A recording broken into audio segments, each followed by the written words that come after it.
Hey guys, welcome back. I'm very excited to talk about another interesting file format in Hadoop. In this lesson, we're going to talk about optimized RC file, in short ORC, commonly referred to as ARC. A small tip. Always refer to this format as ARC because that is how it is known in the technical circles, okay? ARC is an excellent format, and the sad thing is the documentation for ARC is not as detailed as it should be. And because of this, most developers who are using ARC even for a while does not know how it works behind the scenes. And almost all courses and blogs talk about the points where ARC is better than RC file, but never talk about how it is better. If you know anything about us in Hadoop in real world, we like to talk about the how and the why. And we like to talk about behind the scenes details. So before we look at what is ARC, we need to understand why do we need ARC and how it is better than RC file and how ARC achieve the efficiency it claims behind the scenes. Let's get started. RC file gave us a very good format. It gave us a way to bring the benefits of both row store and column store into a single format. But if we know anything about our big data community, they are relentless in pushing the boundaries for efficiency. One of the main contributors to ARC is Owen O'Malley, who's also the co-founder of Hortonworks. ARC stands for Optimized RC File. So before we talk about the optimizations that are made to ARC, let's understand some of the inefficiencies with RC file. And then we'll understand how ARC solved those inefficiencies. Take a look at this query. We are interested in rows with symbol RSC. Now assume we are talking about an RC file. So to execute this query, RC file would only decompress the symbol column in each of the row group and will check whether symbol RSC exists in the symbol column. If it does exist, then other columns are decompressed to fetch the entire row. If symbol RSC does not exist, then the other columns in the row group are not decompressed. In the illustration, row group 1 does not have rows for RSC, but row group 2 does have rows for RSC. So non-symbol columns from row group 1 are not decompressed. Makes sense, right? Since there are no symbols for RSC, there is no point in decompressing other columns in the row group. Sounds like a very good thing for efficiency. And this concept, as we saw in the RC file lessons, is referred to as lazy decompression. But RC file has to decompress the column in question to decide whether to decompress other columns or not.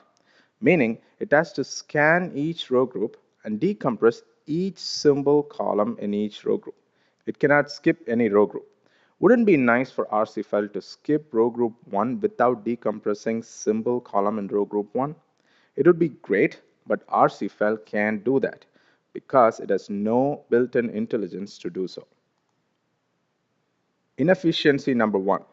RC file stores the data for each column in binary format in 4 MB row groups, and it does not store any meaningful information or metadata about the column data itself. In other words, RC file cannot say whether symbol RSC is present or not without decompressing the symbol column in each row group. So there is no way for RC file to skip row groups without decompressing and examining symbol columns in each row group. Next inefficiency with RC file is the row group size, which is 4 MB by default. 4 MB is small in the big data world. The reason RC file creators settled with 4 MB row group size is to keep lazy decompression efficient. The downside is read performance is not that great with smaller row group size as opposed to bigger size. Bigger size means better sequential reads. And that is the reason the block size in HDFS is also 64 MB and above. With 4 MB row group size, the read performance will suffer due to the lack of sequential reads. ARC, on the other hand, uses 64 MB to group data, and it is referred to as stripes. We'll talk more about stripes when we look at the structure of ARC file. Next inefficiency with RC file is compression. RC file compresses data at the column level, but since RC file does not pay a lot of attention to the type of data behind the column and the data itself, the compression is not that efficient as it could be. ARC, on the other hand, does efficient encoding and compression. We'll talk more about this in a little bit. ARC is designed to tackle these 3 main inefficiencies of RC file. Arc does some more things better as well, but we'll focus on these three major ones. To understand how Arc optimizes these inefficiencies, we need to understand the structure of Arc file first. Arc file is made up of stripes. Arc file is divided into 64 MB stripes by default. Initially, when Arc came out, the stripe size was 256 MB, but later reduced to 64 MB. Why it was reduced? To understand the reason behind it, we need to first understand what the stripe size represent. Let's say we are converting row by row data set to an ARC file.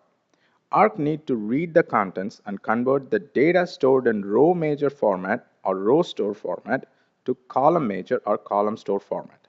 And this means it needs to read row by row data, keep them in memory, convert the data to column store or column major format, and then write it to a file.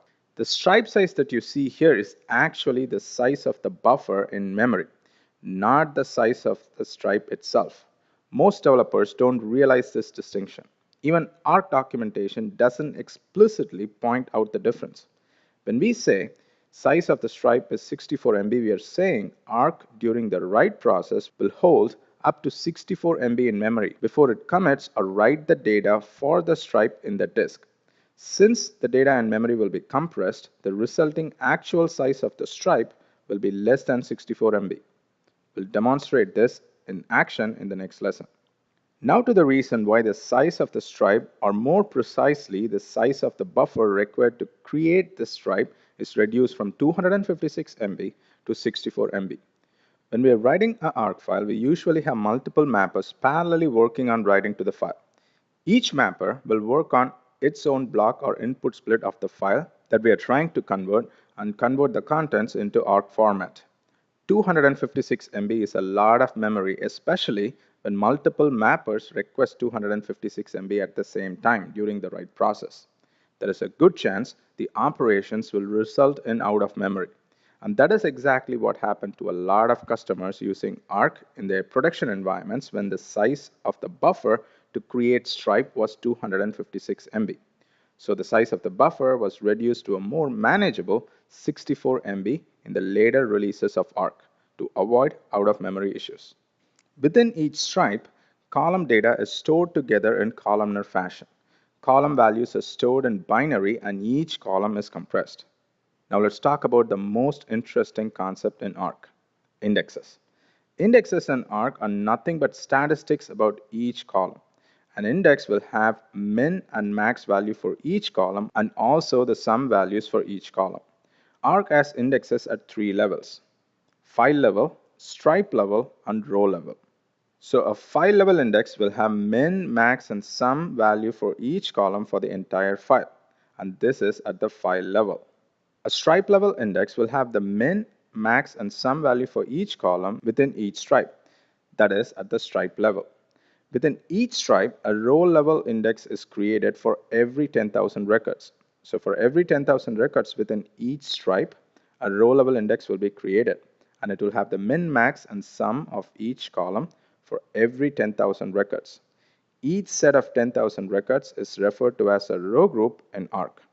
When we look at a detailed illustration next, it will make more sense. File level and stripe level indexes are stored in file footer. Row level index is stored at the stripe level in each stripe. So ARC file is divided into stripes. The stripe size is 64 MB, but remember, stripe size represents the size of the buffer in memory during the write process and not the actual size of the stripe. The actual stripe size will be less than 64 MB. Since the column data will be compressed, the actual stripe size will be less than 64 MB since the column data will be compressed, but still will be considerably big when compared with the 4 MB row group size in RC file. ARC file benefits from the bigger stripe size as we can get better performance with sequential reads. Each stripe will have row level indexes for every 10,000 records inside the stripe. Finally, the file footer will have the stripe level and file level indexes. When an ARC file is stored in HDFS, it will be divided into blocks just like any other file based on the defined block size. And each block can have one or many stripes. Now that we understand the structure of ARC file, let's look at how ARC achieves better performance than RC file. ARC file's efficiency and performance is achieved by the indexes. Let's look at an illustration with the stocks dataset. For simplicity, we'll take three columns: symbol, closing price, and volume in our illustration. Our ARC file in this illustration has two stripes, and in each stripe, we'll have column values for each column stored together in columnar fashion. Does it make sense so far? Now let's look at the indexes. Now focus on the file footer here. As mentioned, file footer has indexes at file and stripe level. Let's look at file level indexes first. File level index will store the statistics of each column. The minimum value for the volume column in the ARC file is 40,000 and the maximum value for the volume column is 200,000. Similarly, we have the min and the max values for other columns at the file level in the file level index. Next in the footer, we have the stripe level index. Here we'll have min and max value for each column at the stripe level, for each stripe. In our example, stripe 1 has min and max value as 80,000 and 120,000 respectively. For stripe 2, the min and max volume is 40,000 and 200,000 respectively. We have similar min and max statistics for other columns as well for all stripes in the stripe level index. Next, let's look at the row level index in each stripe. Row level index is located in each stripe and not at the file footer. Row level index has column level statistics recorded for every 10,000 records in each stripe. Now imagine stripe 1 has data for 30,000 records. If you consider the volume column in stripe 1, the data for column volume for all 30,000 records are stored together. The stripe level index already has the minimum and maximum value for the volume column at the stripe level. We already know from the stripe level index that minimum and maximum volume in stripe 1 is 80,000 and 120,000 respectively. Row level index stores statistics one level deep. It stores similar min and max numbers for each 10,000 values for every single column. So in our illustration, row level index will store the min and maximum volume for first 10,000 values in volume column. Next, it will store the min and max volume for the second 10,000 values, and it will also store the min and max volume for the third 10,000 values. First 10,000 is referred to as row group 1, second 10,000 is referred to as row group 2, third 10,000 is referred to as row group 3, and so on. Similarly, row level index will have min and max statistics for all columns in the stripe.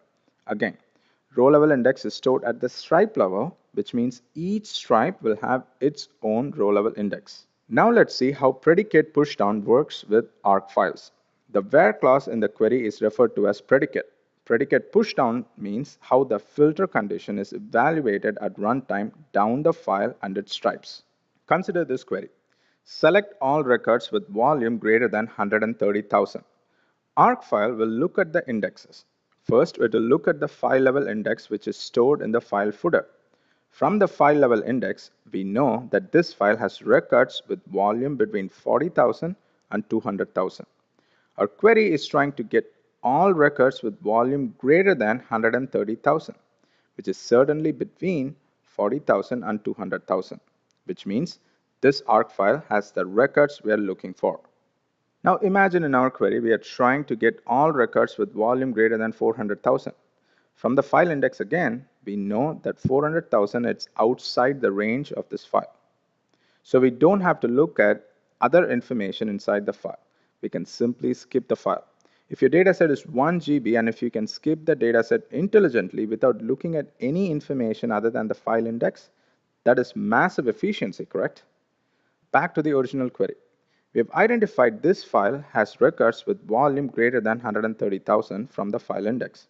Next step is to look at the stripe level index to find the min and max of the volume column at the stripe level. The max volume in stripe 1 is 120,000 and we are interested only in records with volume greater than 130,000, which means we can skip stripe 1 completely. And that is exactly what ARC would do. It would skip stripe 1 completely and will not attempt to read anything from it. Next, ARC will look at the min and max value for volume in stripe 2. min value for volume is 40,000 and max volume is 200,000 in stripe 2. And this means we have records in stripe 2 which are greater than 130,000 for volume. So now ORC will look into the statistics of the row level index inside stripe 2. Max volume in row level index for the first 10,000 values or row group 1 inside stripe 2 is 80,000. So first 10,000 values across all columns will be skipped. In other words, row group 1 in stripe 2 will be skipped. Row level index for row group 2 says min and max volume is 60,000 and 200,000 respectively, which means second set of 10,000 values or row group 2 in stripe 2 has records with volume greater than 130,000 and hence cannot be skipped. So ORC will start reading column values from row group 2 and will pull out all the column values to construct records with volume greater than 130,000 from row group 2. So without decompressing any column in a row group, we know whether the row group in question has the needed records matching our where clause or not. That brings massive efficiency. With RC file, however, we have to decompress the column from our where clause to examine whether the column has the value or not we are trying to filter. If we have a 1 terabyte dataset, ORC file is splittable. And this means multiple mappers will be working on the dataset parallelly. And each mapper could be dealing with a set of stripes because each block can have one or more stripes. Let's assume each mapper deals with 3 stripes. And if each mapper is able to skip 1 stripe out of 3 stripes, for example, that is massive efficiency because we almost skip 1/3 of the dataset. And not only that, even if we are reading a stripe with row level index, we could potentially skip row groups. That's pretty good in terms of efficiency and performance, correct? And remember, column values are compressed in ORC with zlib compression by default. So the column values need to be decompressed while reading. If we compare the same with RC file was able to skip 4 MB row groups only after decompressing the column in question and examining the values in the column. With ORC, we can skip entire file or stripe or row groups just by reading the corresponding index and without reading the contents of the column themselves. That's pretty damn good, don't you think? Now that we understood the performance gains in details, let's talk about compression. RC file stores data for all columns as binary blob, and it does not care a lot about what is stored in the column, its data type, etc. ORC, on the other hand, as we already know, keep track of the data type, min-max statistics at each column level. This gives ORC files significant advantage as opposed to a RC file. There are 2 ways data is compressed in an ORC file. First level of compression is referred to as lightweight compression. This strictly refers to the kind of encoding ORC does. To store integer values, ORC uses variable width encoding, and this means not all integers are stored with the same number of bytes. Fewer bytes are used to store smaller integers, for instance. ORC also encodes string columns intelligently. For example, let's say you have a state column. In the US, states are referred with 2-character code values, NY for New York, IL for Illinois, CA for California, etc. So if you have a data set with a state column, you will have these 2-length strings repeated a lot. Integer takes up less space when compared to strings. So ORC will create a dictionary. For New York, it might assign 1. For California, it might assign 2, so on and so forth. So in place of storing strings, ORC will store corresponding integer value, which helps us in save space. And this process is referred to as dictionary encoding because you're creating a dictionary to map strings with integers. And as a developer, you don't have to do anything specific to take advantage of dictionary encoding. ORC does it automatically for you. Dictionary encoding works especially well when you have string columns with repeating values. Next level of compression is referred to as generic compression. Each column will be individually compressed using the codec we specify. By default, all columns are compressed using zlib codec. We can also use snappy, or we can choose not to compress at all. So here is an illustration from Hortonworks website comparing the size of different file formats. RC file is only 14% smaller when compared to the original file, whereas ORC is 78% smaller when compared to the original file. And that's a massive difference. So to summarize in this lesson, we looked at what is ARC, how it is different from RC file. We also looked at the structure of ARC, how predicate pushdown works in ARC, and finally we looked at the encoding and compression in ARC. If you're paying close attention so far, you can see the power of ARC. ARC is simply not just a file format. It is more like a database. It has indexes, it has intelligent information about the columns you store in the dataset. It does encoding very efficiently based on the type of data you're storing in your columns, and add compression on top of it to save space. You can safely say an ARC file is an RC file on steroids. With that, let's wrap this lesson. See you in the next lesson.